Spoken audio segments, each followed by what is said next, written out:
Principios espirituales que glorifican a Dios.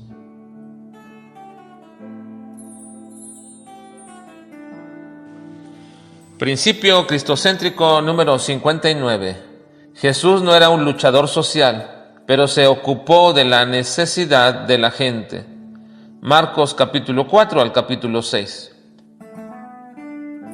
La importancia que la gente en el tiempo actual le da a Jesucristo está basada precisamente en la percepción equivocada de que el propósito de Cristo venir a esta tierra era reparar el desorden social en el que se encontraba la humanidad, y así entonces establecer parámetros nuevos bajo un orden social nuevo.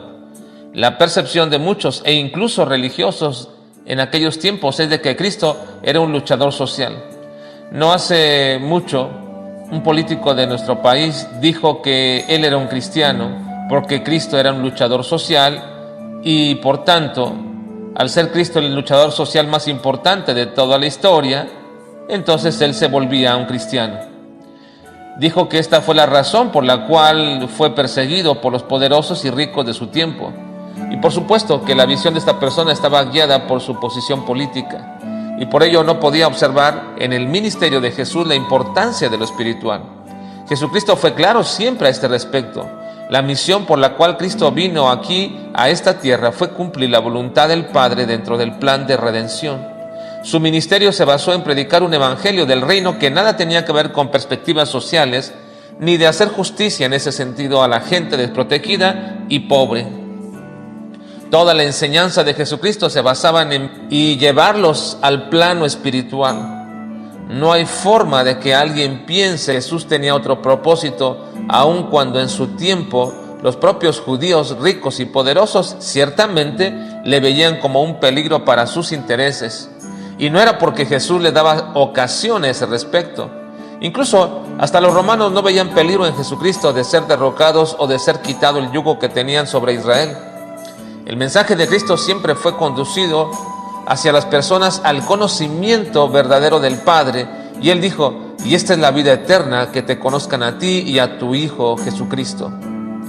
Pero eso no quiere decir que Jesús no se preocupaba por las necesidades de la gente que lo rodeaba.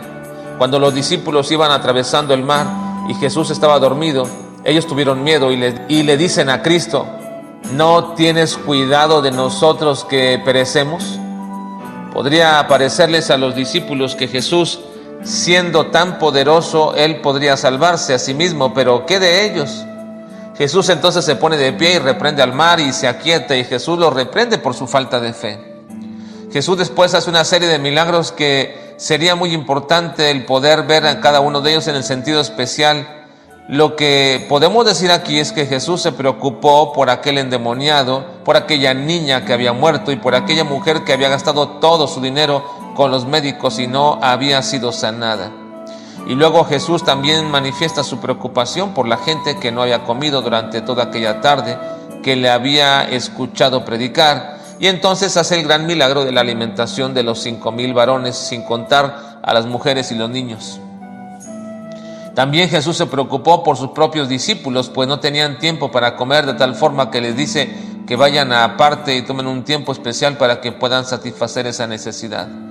Tal era la preocupación de Cristo por toda esta gente, que sanó tantas personas que incluso la gente ponía a sus enfermos en las calles para que al pasar y tan solamente los tocaran con el borde del manto del Señor Jesucristo, entonces fueran sanados.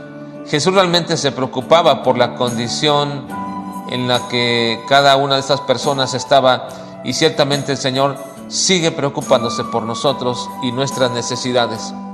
Pero nuestro Señor nos dijo que tenemos que aprender a dejar tales circunstancias en las manos de Dios, porque Él ya sabe que de esas cosas tenemos necesidad, y entonces las suplirá, aun cuando nosotros ni siquiera se lo pidamos. Jesucristo no era un luchador social, pero muchas veces ayudó en sus necesidades a aquellas personas que se lo pedían.